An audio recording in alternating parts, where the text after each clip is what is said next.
Yes, hello viewers, welcome back to another episode of Need for Speed Unbound. Many of you, including the YouTube dislike button, requested a second episode of this. So here we go. First things first, sorting out the horrific handling in this game. Drift entry off, downforce high, sensitivity high, and hopefully with a grip build here, we should improve our fortunes. In the previous video, it was a fairly mixed bag. Lots of crashes, some success, but we want to minimize those crashes and failures. Now, on this first race here in the Mercedes AMG in S-Class, you can see as we head down the hill here at the beginning of the race, we are actually going to go in for our first pit stop through the garage. And this was a world record here. Look at this, 0.1 seconds. I don't think Red Bull can beat that. The Skyline might beat me as I go flying through. Now let's test this grip handling as we come up to the big old right-hander at the end of the straight. Look at that, he's made a right hash of it, and we retake the lead in sensational form. And just like that, it brings about our first victory straight away. Get it. There, Lewis. Thank you to the boys back at the factory for an amazing car, amazing build. But it wasn't all plain sailing, because in this second race, it was, funny enough, at the start of the race it said Corner King, and that was really the crucial factor here in my success in this game, whether or not I can actually take corners or not. Anyway, we're going to try and perform a switcheroo, not quite going to work. The Lamborghini is going to deny us, try to force us off the circuit. Surely the steward's going to take a look at that. We're coming down towards the hairpin here. This was the bane of my life. As we come through here, just judging this grip, I ended up in a car park. Whoever designed that, I mean, Herman Tilke's got a lot to really process there, because putting a car park on a corner is kind of unacceptable. On the next lap round, you can see here, the car suddenly gripped up, and I wanted grip, but not that much grip. So there we go, confirmation of grip. Yes, thank you game for confirming that. But ultimately I was getting used to the car, getting used to the way this car feels, and it is certainly better than the drift build, because I think the drifting is, I don't know, it just feels a bit weird in this game. It can be quick, but I felt like grip is the better way to go typically. So third time lucky through there. And are we going to be able to finish in second? Well, unfortunately, someone built a container shipyard on the racing line. And you can see here, the boys back at the factory was just truly shocked by my awful performance, literally hitting the apex. And I surrendered P2 to the Nissan factory team. And there we go, P3. Disappointing. That could have been a win if I did everything better. Basically everything, but we were tied on points. Look at that, 16 points apiece. Going into the season finale here, I was going to say Abu Dhabi, but it doesn't look like Abu Dhabi to me. But as we head down the initial straight here, look at this, in the DRS zone, opening up the flap, and boom, we're flying past, up behind the Lamborghini factory squad. Now here, we have pedestrians on the circuit, and boom, let's just stop it there, because we have to announce that, well, that guy is really stupid for walking onto the track or running across the track in front of the cars. Not very sensible. Don't do that. Anyway, it was a really good battle at the front here between the three title protagonists. As I go for the outside move on the Lambo, who tries to take a swipe. It's not quite going to work though. We're going to move up into the lead of the race when it truly matters most. Try and get out of DRS detection range of the car behind, coming up towards the final couple of corners here. And a bit of oversteer on the curb, but we're still in the lead of the race. So things are going to plan, although it is very close. He is less than 100 yards behind, is our main rival, just behind, cutting across the corner. This is the final corner of the race. As we go through, a little bit hot on the way in, losing speed on the exit. The Nissan comes back through. Onto the back straight though, we're in the DRS detection range. Let's build up that boost. You can see the strategy there, saving your energy for the last possible moment. And we're going to deploy it at the last second. But as we come up to the finish line, it's not quite going to be enough. But tragically, our opponent there drives into a BMW X5 which was parked on the side of the track, but somehow comes back from the afterlife to really show us on the podium who is boss. And yeah, a bit of showboating there, and you can see I was a lost soul, truly a lost soul after that loss, and really had to rebuild my entire career. Clearly the AR-12 sticker wasn't working, it wasn't paying dividends. But we move on here, and some peculiar, in fact you could say paranormal activity with this floating cone the side of the track, and this car just doing a random jump for no reason. So clearly some alien activity going on here in the world of Need for Speed. Now S Plus race coming up. This is going to be difficult because I'm in the rental Ford GT up against some 400 plus rated cars. I'm in the rental is a 331. So giving away a lot of performance. You know, Mercedes sacked us after we lost that first race. Here we are working now with the Ford team and doing our best, but clearly you see here just really misjudging the amount of grip that I have, as we find ourselves in 7th out of 7. It really was a complete disaster.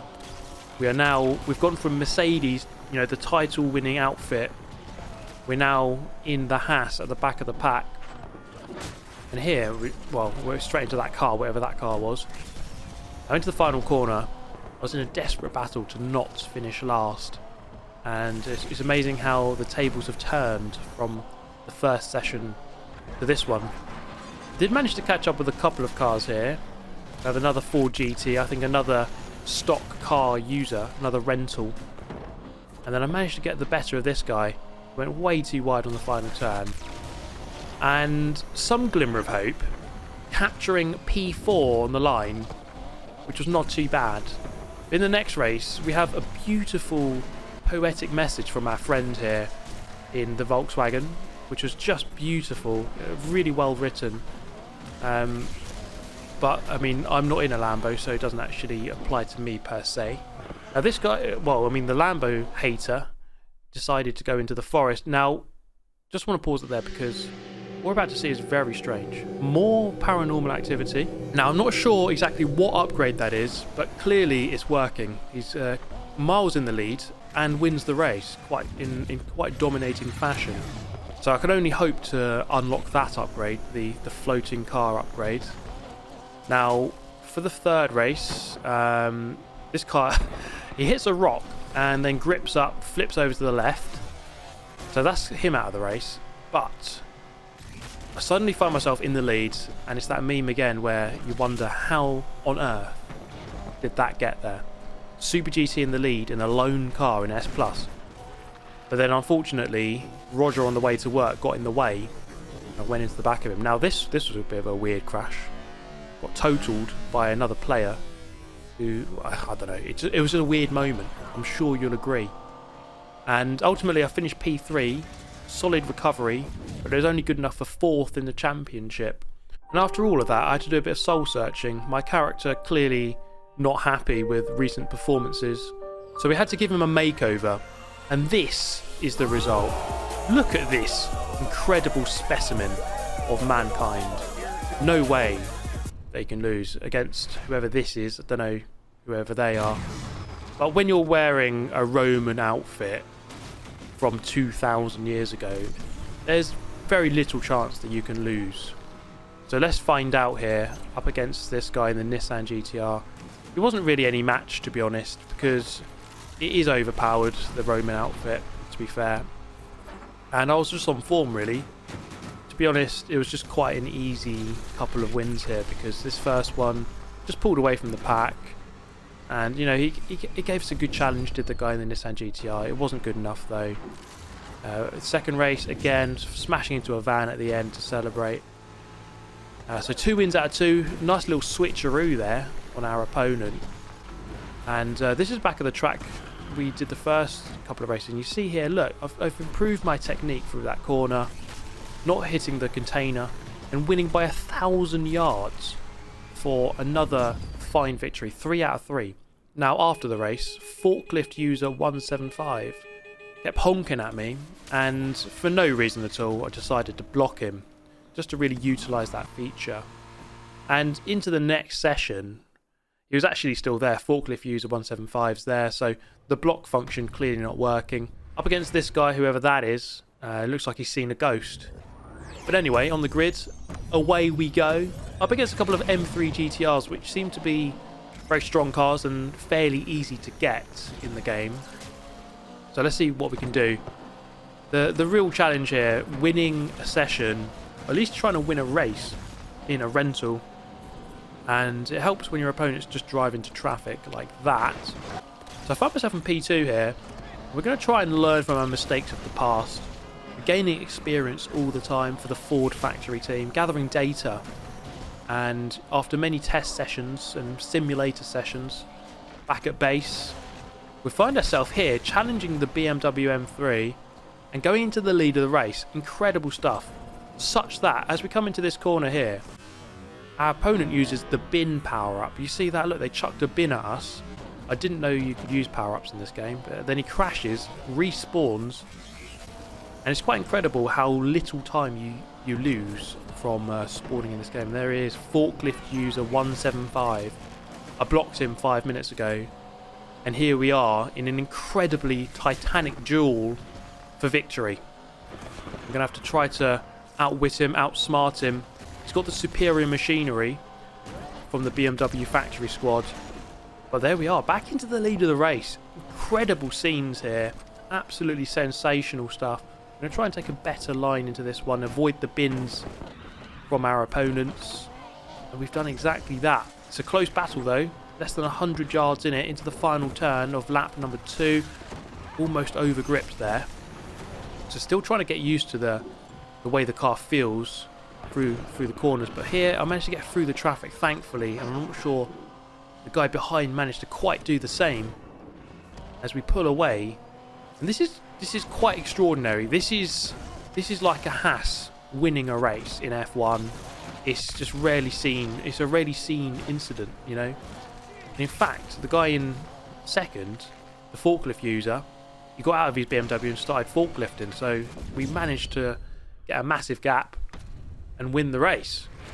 Now, back to our friend here, who's definitely seen a ghost now. I mean, look how pale he is. He might actually be a ghost. I'm not sure. I can't quite tell.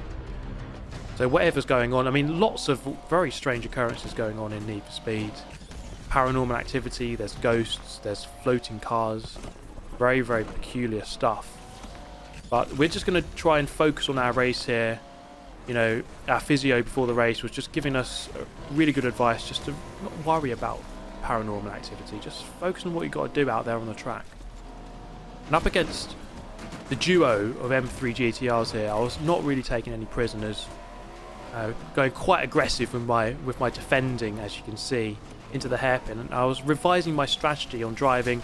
Sometimes just not using the brake pedal, just kind of just coasting into the turn. And that seemed to be enough for a lot of the corners to navigate. So refining my technique, and clearly it was working, because this was going to be 2 wins out of 2 for the Ford factory team. PewDiePie here in the 3rd race. So fantastic to see another YouTuber on the grid for this one. As we pull away here, forklift user immediately into the lead of the race, and I wasn't best pleased. So I showed my dismay at turn 1 by going in for the kill. He put himself in a bad position here, so it just had to happen. And we knocked him out. So off he goes into the trees somewhere. And now we can run away and hopefully win this race. And in fact, well, yes, we do, because there wasn't really much going on else in that race. We bring it home. 3 out of 3 for the Ford factory team. Incredible stuff. We've won an S Plus playlist. All in a stock car or a loan car. Anyway, after upgrading our Mercedes, we were clearly ready to go to battle in S Plus. This time against the Bugatti Chiron. Someone already has the most expensive car in the game. I think it costs over 4 million. So clearly playing the game quite a lot. Now, I found myself in the lead of this one, and I knew that this car was good, but there are certainly better S Plus cars out there than this. So once again, I felt like the underdog. I need to, grind for the money. Through goes the SVJ Aventador, and here comes the Bugatti Chiron. We both actually simultaneously crash here. It was beautifully synchronized, and he's actually got the gold skin, presumably for 100 kills. And clearly an avid player of the game, because there was little I could do. You can see here, trying to use even the full NOS. Well, there was a lot I could do because he just drove off the side of a bridge, and that is not the racing line, it must be said. He actually quite later on pushed this car into my path. To be fair, I was probably going to crash into that car anyway, but it was quite an intimidating tactic from the Chiron driver. And eventually in that race, finishing in 4th, which just isn't good enough, really, for the Mercedes works outfit. Later on in the session, in a good little battle with the Ford GT here, as we head down the back straight into the 90 left coming up, and we're going to see some filthy tactics. I mean, I've been employing them throughout. He's going to go for the swipe here a little bit too late. I'm going to get through anyway. Didn't quite work out for him. And it's going to be a P3. And the SVJ and the Chiron were just way too quick. They were way too quick. 14 seconds quicker than me in that race. Up against the Chiron on this one, and I was actually pushing him up the straight at the beginning. Look at this. Such was the immense power of the Mercedes. Then the Chiron actually decided to quit the race. Unless he got abducted by aliens, that could have been a possibility as well. But we hurtle on, and at the end of the race finishing 3rd. A disappointing P3 really, and I think a bit more soul searching has to be done, because we ended on a bit of a low there. We need to improve our car before perhaps a 3rd video. Do let me know in the comments if you want to see a 3rd video. But in the meantime, have yourself an amazing day. Get yourself subscribed if you're new to the channel, and I shall see you next time. Thanks for watching. Goodbye.